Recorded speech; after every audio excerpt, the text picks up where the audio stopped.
The independent Lowe's union withdrew its petition because, get this, they didn't have a name listed on their authorization cards for their independent union. Which side are you on? Which side are you on?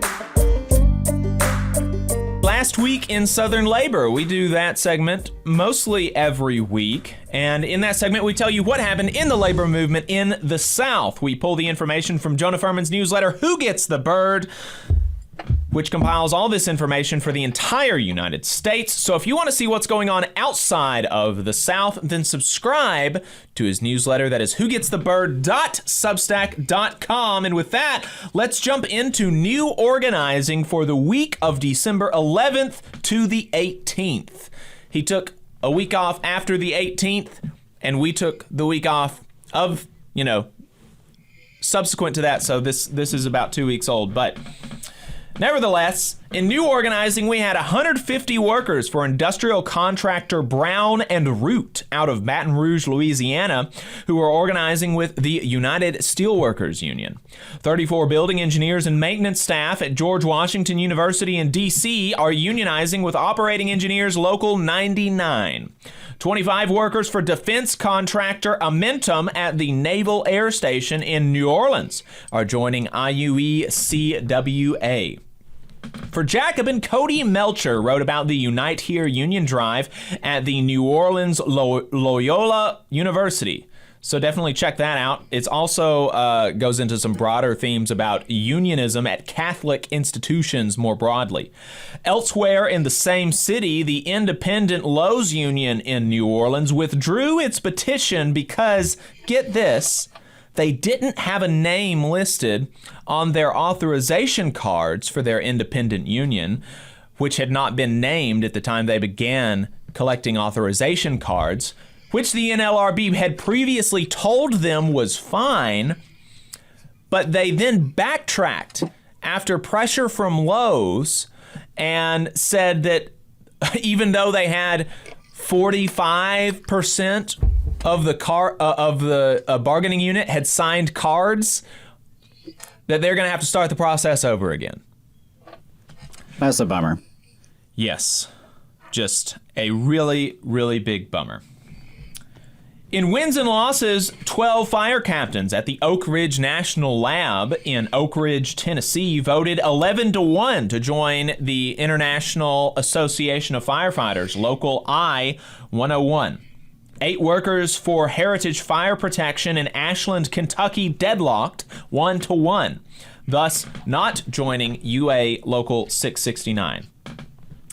In strikes and bargaining, around 100 stores participated in Starbucks Workers United's 3-day double down strike, which is the union's biggest action yet. The teachers union in Escambia County, Florida has a deal with the district, but some members are not happy with it and are protesting the agreement. Hundreds of United ALPA pilots picketed the company's board meeting in Houston amid their ongoing contract fight.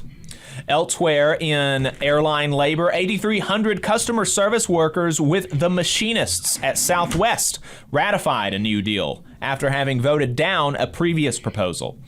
Railroad workers rallied in about a dozen cities a couple weeks ago, generally bringing attention to the issues workers face across the industry, from, quote, precision scheduled railroading, unquote, to the fight against one-man crews, to also a now well-known lack of sick days.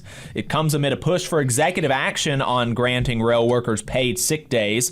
So far, nothing from the White House on that. In politics and legislation, federal workers have been pushing for the reconfirmation of Ernest Dubester to the Federal Labor Relations Authority to preserve the Democratic majority on the Federal Labor Board for many, many months, and for some reason it still hasn't happened.